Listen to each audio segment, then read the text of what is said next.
Senior IPS officer Shrilekha जी को एक खबर के बारे में पता चला।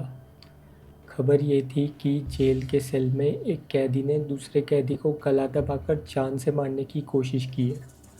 उन्होंने डिसाइड किया कि वो उस कैदी से मिलेगी। इस पर पुलिस वालों ने कहा कि उस इंसान की मेंटल हेल्थ बिल्कुल ठीक नहीं है और उनका उससे मिलना अनसेफ है। इसके बाद भी श्रीलेखा जी ने इंसिस्ट किया उससे मिलने का और पुलिस वालों को ना चाहते हुए भी उनकी बात माननी पड़ी। श्रीलेखा जी उस आदमी के अपोजिट साइड एक टेबल पर बैठ गई। शुरुआत में वो कुछ नहीं बोल रहा था तो श्रीलेखा जी ने सारे पुलिस वालों को वहाँ से बाहर जाने को कह दिया। उन्हें एक बेल दी गई जिसको बजाकर वो कभी भी पुलिस वालों को वापस बुला सकती थी। श्रीलेखा जी ने फिर से पूछा, तुमने ऐसा क्यों किया? इस बार उसने कहा कि उसको एक डेविल ने ऐसा करने को कहा था। श्रीलेखा जी थोड़ा डरी, पर उन्होंने उससे पूछा डेविल कौन है, वो कैसा दिखता है और उसने उसको क्या कहा था। इस पर वो बोला डेविल हाइट में बहुत लंबा है, दिखने में काला है, उसका एक गोल चेहरा है, बड़ी आँखें हैं और नुकीले दांत है। वो उसके कान में बार बार चिल्ला रहा था, किल किल किल, जिससे वो परेशान हो गया और उसने उस डेविल को शांत करवाने के लिए ही अपने सेलमेट को गला दबाकर मारने की कोशिश की। श्रीलेखा जी उसकी बातें समझने की कोशिश ही कर रही थी। तभी उसने अचानक कहा, मैम आपके पीछे एक डेविल है। ये बोलते समय उसकी आवाज़ बिल्कुल ही चेंज हो गई, उसके एक्सप्रेशंस भी चेंज हो गए। श्रीलेखा जी की हिम्मत नहीं हो रही थी पीछे देखने की। उन्होंने बहुत हिम्मत करके डरी हुई आवाज़ में पूछा, वो कौन है? इस पर उसने कहा, ये डेविल पूरा वाइट है, जिसका आधा चेहरा खून से भरा हुआ है। ये वही है जो हंस रही थी जब मैं अरेस्ट हुआ था। इसे श्रीलेखा जी समझने की कोशिश कर ही रही थी। तभी उसने कहा, मैम वो कह रही है किल किल किल। इससे श्रीलेखा जी बहुत ज़्यादा पैनिक हो गई। उन्होंने बेल बजाई, फ़ौरन पुलिस आई और उस आदमी को वहाँ से ले गई।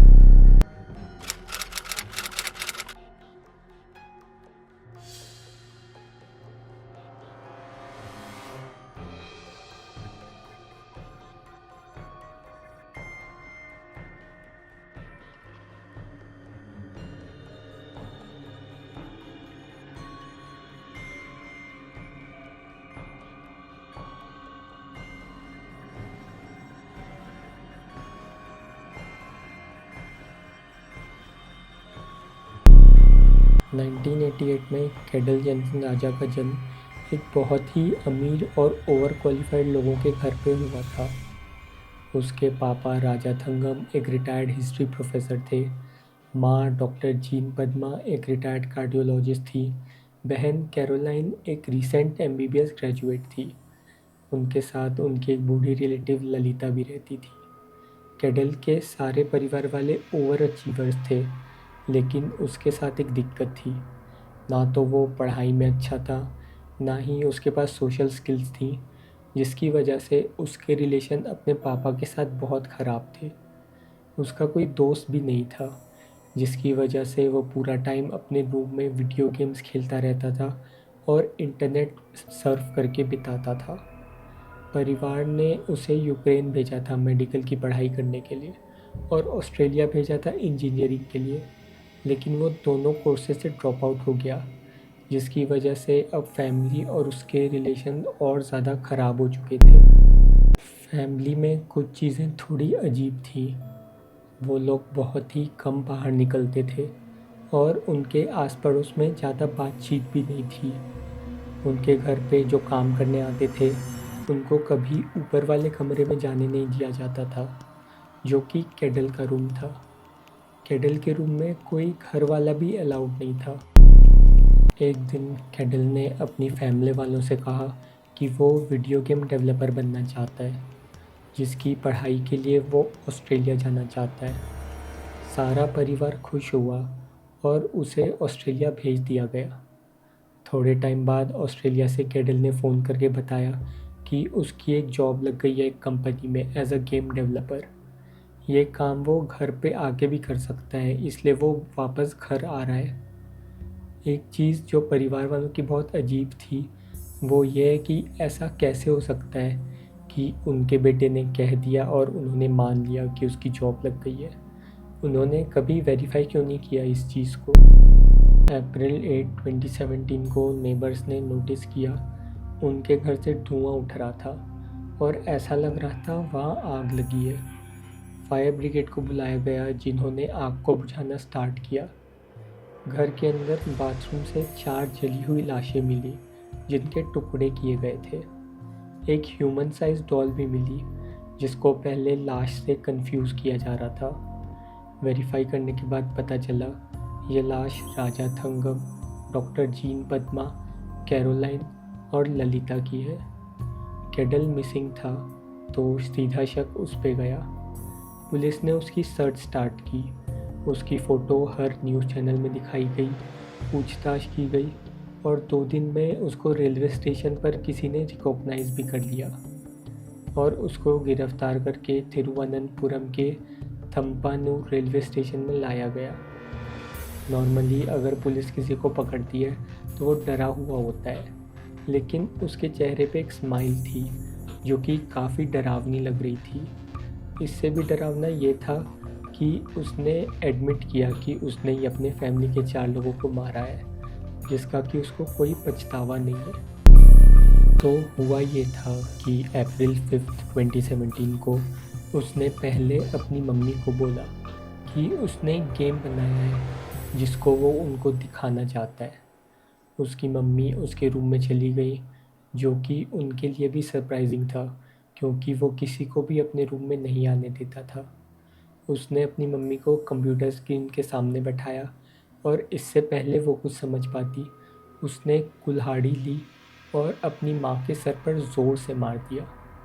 उसने ऐसा बार बार किया जब तक वो मर नहीं गई।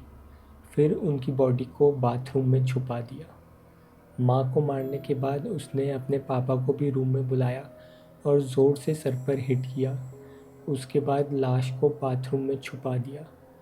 फिर उसने अपनी बहन को रूम में बुलाया। बहन को खतरे का अंदाज़ा हो गया था जब उसने खून के निशान देखे और वो भागने लगी। केडल ने कहीं से एक छुरा निकाला और उस पर अटैक कर दिया और उसको भी मार दिया। 3 मर्डर्स करने के बाद भी उसने आराम से अपनी ग्रैंडमदर के साथ खाना खाया और हाउसमेट्स को बोल दिया कि वो तीनों ट्रिप पे गए हैं। अप्रैल 5 से 8 तक वो बॉडी के टुकड़े करता रहा और फाइनली अपनी ग्रैंडमदर को भी मार दिया। रात 11 बजे के आसपास उसने बाथरूम में आग लगा दी एविडेंस मिटाने के लिए, पर आग पूरे घर पे फैल गई। केडल पैनिक हुआ और वहाँ से भाग गया। हर किसी को अब यही जानना था कि उसने अपने ही परिवार वालों को क्यों मारा। इस पर उसने जो कहा वो बहुत शॉकिंग है। उसने बताया कि जब वो 14 साल का था तब से ही एस्ट्रल प्रोजेक्शन के बारे में सीख रहा था। वो एक एक्सपेरिमेंट कर रहा था। वो अपने परिवार वालों के सोल को बॉडी से अलग होते हुए देखना चाहता था। उसने अपने घर पर जॉब के बारे में झूठ कहा था। वो ऑस्ट्रेलिया इसीलिए गया था ताकि एस्ट्रल प्रोजेक्शन के बारे में शांति से पढ़ पाए। पुलिस उसकी इस कहानी से कन्विंस नहीं हुई। उस पर और जोर डाला गया तो उसने कहा कि वो अपनी फैमिली से तंग आ गया था। वो उससे हमेशा नेगलेक्ट करते थे और उसको उसके फेलियर्स के लिए बहुत ज़्यादा क्रिटिसाइज़ करते थे। उसने अपने बचपन का किस्सा बताया कि एक बार उसको बचपन में एपिलेप्टिक सीजियर हो गया था। उसकी माँ, जो कि एक डॉक्टर है, उसको प्रीस्ट के पास लेकर गई, डॉक्टर के पास ले जाने की जगह, जो कि बहुत अजीब है। कोई ऐसा क्यों करेगा। उसने जो भी क्लेम अपने फैमिली पर किया था वो प्रूव नहीं हो सकता क्योंकि अब फैमिली बची ही नहीं। केडल का ट्रायल होने पर उसको मेंटली अनफिट डिक्लेयर कर दिया गया। उसको एक government mental health research centre में ट्रांसफ़र किया गया फॉर ऑब्जर्वेशन। उसका बिहेवियर काफ़ी वायलेंट था प्रिजन के अंदर। उसने अपने इनमेट को गला दबाकर मारने की कोशिश भी की थी, जिसकी वजह से उसको एक सॉलिटरी कन्फाइनमेंट में रखना पड़ा था। उसको हेलुसिनेशंस होते थे और वो ऐसी बातें करने लगा था कि कोई डीमन है जो उसको ऑर्डर्स दे रहा है बुरे काम करने के लिए। जैसे उसने डिस्क्राइब किया था, मेरे को लग रहा है उसको स्किज़ोफ्रेनिया है। पर जो भी हो, उस पर ट्रायल तब तक नहीं हो सकता था जब तक वो मेंटली अनफिट था। अभी करेंट स्टेटस ये है कि उसको मेंटली फिट डिक्लेयर कर दिया गया है, पर उस पर ट्रायल कब स्टार्ट होगा ये कहा नहीं जा सकता। बहुत सारे सवाल हैं जिनके जवाब नहीं मिले। हम बस अनुमान लगा सकते हैं कि क्या सही है क्या गलत है। सबसे पहला है मोटिव। उसने एस्ट्रल प्रोजेक्शन प्रैक्टिस करने के लिए उनको मारा, या फिर उनसे चिढ़ा हुआ था क्योंकि वो उसको वर्थलेस समझते थे। अगर उसने एस्ट्रल प्रोजेक्शन का एक्सपेरिमेंट करने के लिए मारा, तो जब वो पहली बार फेल हो गया तो उसने दूसरी बार, फिर तीसरी बार, फिर चौथी बार लोगों को क्यों मारा? पर उनके घर से एक ह्यूमन साइज डमी मिला था जिस पर कैडल ने मर्डर प्रैक्टिस किया था, जिससे ये लगता है कि शायद उसने एस्ट्रल प्रोजेक्शन के एक्सपेरिमेंट के लिए ही सबको मारा। दूसरा क्वेश्चन, क्या वो सच में मेंटली इल था या ट्रायल से बचने के लिए नाटक कर रहा था? और अगर वो मेंटली इल था तो ये चीज़ उसकी फैमिली को कैसे पता नहीं चली और उन्होंने उसका कभी इलाज क्यों नहीं करवाया? तीसरा ये है कि उसके ऐसे बनने में सबसे बड़ा हाथ किसका था? उसकी मेंटल इलनेस का था, या फिर उसकी फैमिली, या फिर इंटरनेट? चौथा क्वेश्चन ये है, क्या वो सच में कुछ सुपरनैचुरल एक्सपीरियंस कर रहा था? मेरी बातें कॉन्फ्लिक्टिंग लग सकती हैं, पर मुझे लगता है ऐसा पॉसिबल है कि वो कुछ सुपरनैचुरल एक्सपीरियंस कर रहा हो। मैं ऐसा इसलिए बोल रहा हूँ क्योंकि अगर हम भगवान को मानते हैं तो भूत को क्यों नहीं मान सकते? एक एंटिटी है जो कि अच्छी है और एक एंटिटी है जो कि बुरी है। हम ये क्यों बोलते हैं अच्छी एंटिटी एग्जिस्ट करती है पर बुरी एंटिटी एग्जिस्ट नहीं करती? इस केस से हम 3 चीज़ें सीख सकते हैं। पहला ये है कि इंटरनेट और वीडियो गेम किसी बच्चे के साथ क्या कर सकते हैं। दूसरा, अगर मेंटल हेल्थ को ट्रीट नहीं किया जाए तो इंसान कैसा बन सकता है। तीसरा, अगर फैमिली में किसी को नेगलेक्ट किया जाए तो उस इंसान पर कैसा प्रभाव पड़ता है।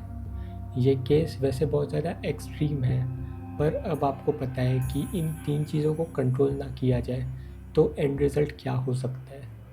वीडियो को लाइक करना, चैनल को सब्सक्राइब करना, और अगले वीडियो में मिलते हैं। बाय।